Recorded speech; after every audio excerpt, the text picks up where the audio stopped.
राम जी को लंका की विजय यात्रा करनी, यहाँ समुद्र किनारे आ गए राम जी, अब लंका जाना था। क्या किया जाए? विजय यात्रा के पूर्व ही महादेव की स्थापना करने का मन में विचार आया। अब मन में विचार आया कि महादेव की स्थापना तो करनी है, पर योग्य आचार्य कौन होगा? विचार मन में करते हैं कि कौन ऐसा विद्वान हो सकता है जो भगवान शंकर की स्थापना करवाए। उस वक्त सबसे ज्यादा विद्वान रावण, और रावण परम शिव भक्त। तो जामवंत जी को भेजा, आप जाकर के रावण के पास आचार्यत्व स्वीकार वह करे ऐसा निवेदन लेकर जाओ। जामवंत जी गए, भारी शरीर जामवंत जी का। जब जाने लगे तो लक्ष्मण जी बोले चिंता मत करो, यहाँ से आपको लाइव देखेंगे, अगर तुम्हारे साथ कुछ भी खतरा होगा हम अपने हाथ में बाण लिए, धनुष लिए, तुरंत यहाँ से संधान कर देंगे।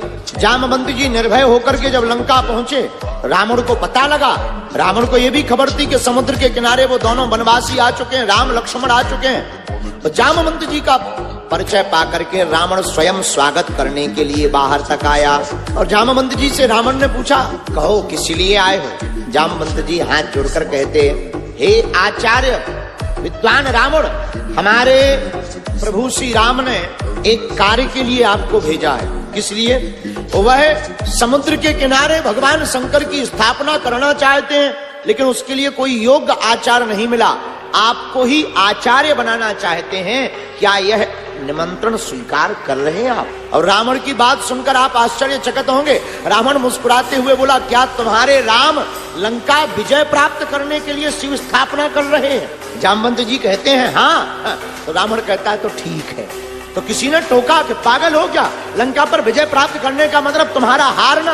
रावण कहता है कि जब राम जैसा यजमान किसी को प्राप्त हो तो कौन आचार्य बनने को तैयार नहीं होगा। जामवंत जी जाने लगे। रावण बोला, यजमान जी के पास सामग्री तो सब है। तो मुस्कुराते हुए जामवंत जी बोले, बाकी सामग्री तो इकट्ठी कर ली जाएगी, पर उनकी पत्नी का हरण कोई लंका का राजा रावण करके ले गया। पत्नी भर नहीं है, बाकी सब है, तो बाकी जिम्मेवारी आचार्य की है व्यवस्था करने। रावण कहता है कोई बात नहीं, यजमान से कह देना तैयारी करें, आचार्य जी शुभ समय पर आएंगे। तो रावण अशोक वाटिका गया। अशोक वाटिका में जानकी जी के सामने खड़ा होकर के रावण कहता है, जनक दुलारी जानकी, क्या तुम्हें पता है तुम्हारे पति प्राणनाथ लंका पर विजय प्राप्त करने के लिए भगवान शंकर की स्थापना समुद्र के तट पर कर रहे हैं। उनके पास सब कुछ है, लेकिन उनके पास पत्नी नहीं है। उनकी धर्म पत्नी का हरण चूंकि रावण मैं करके ले आया हूं, इसलिए आचार्य होने के नाते मेरा धर्म है उस स्थिति को पूर्ण करने की जिम्मेवारी है, सामग्री को पूर्ण करने की जिम्मेवारी, और आप उनकी अर्धांगिनी हो, तुम्हारे बिना अनुष्ठान अधूरा रहेगा। एक काम करो, तुम्हें हमारे साथ चलना होगा, और याद रखना वहां भी तुम हमारे ही बंधन में रहोगी, पर वह अनुष्ठान पूर्ण करवाना होगा।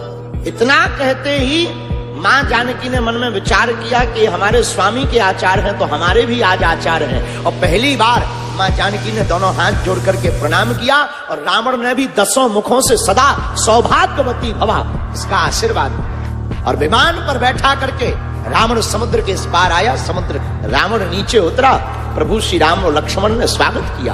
आचार्य रावण को बैठाया गया तो हनुमान जी को कहा कि आप जो है जा करके भगवान शंकर से शिवलिंग लेकर के आओ। श्री हनुमान जी शिवलिंग लेने के लिए गए, लेकिन बहुत देर हो गई आने में। तो रावण कहता है, यजमान जी मुहूर्त निकला जा रहा, इसलिए हमको बिना देरी किए हुए तुम अपनी पत्नी अर्धांगिनी सीता के हाथों से रेत के कणों का शिवलिंग बनाओ। तो समुद्र की तट पर ही जो रेती थी उसी का शिवलिंग बनाया। रावण ने उसको मंत्रोच्चारण करके स्थापित किया। जब स्थापित हो गए और अनुष्ठान पूर्ण हुआ तो भगवान प्रभु श्री राम ने कहा कि आचार्य जी दक्षिणा मांगो। रावण मुस्कुराते हुए कहता है, भला यजमान जी तुम हमें दक्षिणा क्या दोगे? जिस आचार्य के पास खुद की नगरी लंका की हो, और तुम्हारे पास तो तुम्हारी घरवाली नहीं, वनवासी भी हो, एक तरकस है, कुछ तीर है, पीतांबर है तुम्हारे हाथ में, और साथी भी कौन? बानर भालू, जिनके ना मकान ना दुकान ना बैंक बैलेंस। अब आप हमको भला दक्षिणा भी क्या दोगे?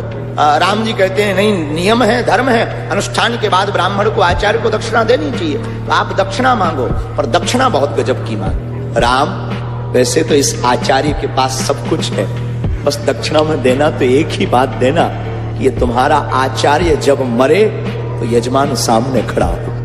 अब हनुमान जी थोड़ा देरी से शिवलिंग लेकर आए। हनुमान जी का मन थोड़ा मनहीन हो गया, महाराज हमारा शिवलिंग हम लेकर आए, थोड़ा देरी क्या हो गई, आप लोग बताओ हमारे, अब हम इनका क्या करें। राम जी बोले भाई टेंशन मत लो, ये बालू के हैं, रेत के कण के, ये थोड़ा कमजोर हैं, एक काम करो आप मजबूत वाले लाए हो, कैलाश पर्वत से लाए, शंकर जी के हाथ से लाए, एक काम करो ये वाला निकाल दो, ये रख दो। हनुमान जी ने सोचा अब निकालना रेती के शंकर शिवलिंग को बहुत सरल है। एक हाथ लगाया, एक तिनका नहीं गिरा, दूसरा हाथ लगाया, कुछ नहीं हुआ। इन्होंने कहा ये तो बड़े तेज जड़ गए, सीमेंट से ज्यादा खतरनाक। हनुमान जी ने पूंछ लगाई, पूंछ कब काम आएगी, इसी पूंछ में तो लंका में आग लग गई। हनुमान जी ने पूंछ बढ़ाई, शिवलिंग में लपेटा, और जो रामेश्वरम महादेव जिनके तुम दर्शन कराए इन्हीं को उखाड़ना चाहा, पर शिवलिंग नहीं उखड़ा, धरती चाहे उठने लगी। राम जी बोले धरती रख दो भैया, ये गोला कहाँ ले जाओगे। हनुमान जी ने इस बार धरती को दबाया पैर से, और जैसे ही एक झटका मारा, इन्हें लगा शिवलिंग उखड़ गया, पीछे देखा पूंछ टूट गई, पूंछ कट गई, दर्द होने लगा।